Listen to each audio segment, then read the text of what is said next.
ভারতের তাবেদারদের বিরুদ্ধে আমরা সংগ্রাম শুরু করেছি। বাংলাদেশ থেকে আমরা এই মোদির তাবেদার যারা রয়েছে তাদের বিরুদ্ধে আমরা প্রতিরোধ করে তোলার চেষ্টা করছি বন্ধুগণ। আরেকজন বেনজির হাজার হাজার কোটি টাকার মালিক, সরকার জানতো না, তদন্ত করে নাই কেন? এতদিনের ঘটনা সরকারের কোন মন্ত্রীরা বক্তব্য দিয়েছে? যখন আজিজের উপরে স্যাংশন এসেছে তখন আজকে একটু আগে ওবায়দুল কাদের বলেছে যে আমরা সরকারের পক্ষ থেকে আজিজ এবং বেনজিরের দায় নিব না। দেখেন, এরা যখন ক্ষমতায় বসিয়েছে, আরাম করে চেয়ারে বসে গিয়েছে, এখন বলছে এই মাফিয়াদের দায় ওবায়দুল কাদের নিবে না, শেখ হাসিনা নিবে না। মাফিয়া তৈরির কারখানা কোথায়? মাফিয়া তৈরির কারখানা হলো আওয়ামী লীগ। আজকে ভালো মানুষগুলোকে এরা বিভিন্ন লোভ দেখিয়ে, বিভিন্ন ভাবে সুবিধা দিয়ে আজকে দুর্নীতির সাথে জড়িয়ে পড়তে বাধ্য করছে বন্ধুগণ। এজালন গ্রুপ হাজার হাজার কোটি টাকা পাচার করেছে। সালমান এফ রহমান ব্যাংক থেকে ঋণ নিয়ে সেই ঋণ পরিশোধ করে না। আমরা জানি বসুন্ধরার এমডি আনভির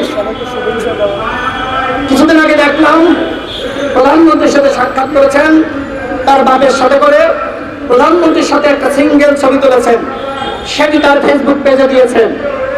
আন্দোলনের বিরুদ্ধে কি অভিযোগ?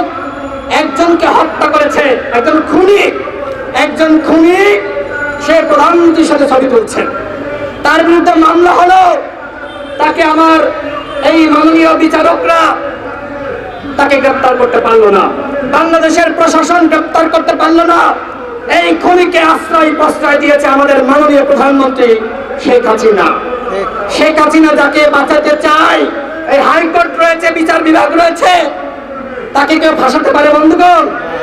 তাকে কেউ ফাঁসাতে পারবে না। আজকে দেশটা কোথায় এরা নিয়ে গিয়েছে? আমার দেশে গণতন্ত্র নাই, দেশের মানুষ ভোট দিতে পারে না। আজকে আমরা দেশের জনগণকে সাথে নিয়ে আন্দোলন গড়ে তুলতে পারছি না, কারণ সবার মধ্যে একটি ভয় ঢুকিয়ে দেওয়া হয়েছে। এই যে রিক্সা চালক ভাইরা এখানে বেশ অনেকজন ছিল, বক্তব্য শুনছিল, দেখলাম যে আমাদের পুলিশ ভাইরা যে এখানে দাঁড়িয়ে আছে তারা আমাদের বক্তব্য শুনছে। দেখলাম এক একটা করে রিক্সা চালককে ধরলো আর বললো যাও। রিক্সা চালকরা আমাদের কথাগুলো শুনবে, পুলিশ প্রশাসন সেটি শুনতে দিবে না।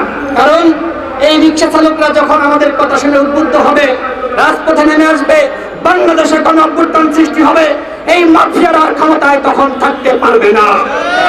যে কারণে আজকে পুলিশে কনস্টেবল থেকে শুরু করে একদম আইজিবি পর্যন্ত যাদেরকে নিয়োগ দেওয়া হয়, দেখবেন খোঁজ খবর নাই, তদন্ত করে, ভেরিফিকেশন করে যে এরা আওয়ামী লীগের পরিবার কিনা, এরা ছাত্রলীগ করেছে কিনা। আজকে ভাবে আমার দেশের সমস্ত প্রশাসনকে, আজকে সমস্ত রাষ্ট্রযন্ত্রকে আজকে আওয়ামী লীগ সরকার দলীয়করণ করেছে। আমরা বলতে চাই, যতই মনে করেন সবকিছুকে গুটিয়ে আনবে, নিজের হাতের মুঠোয় নিয়ে যাবেন, পারবেন না।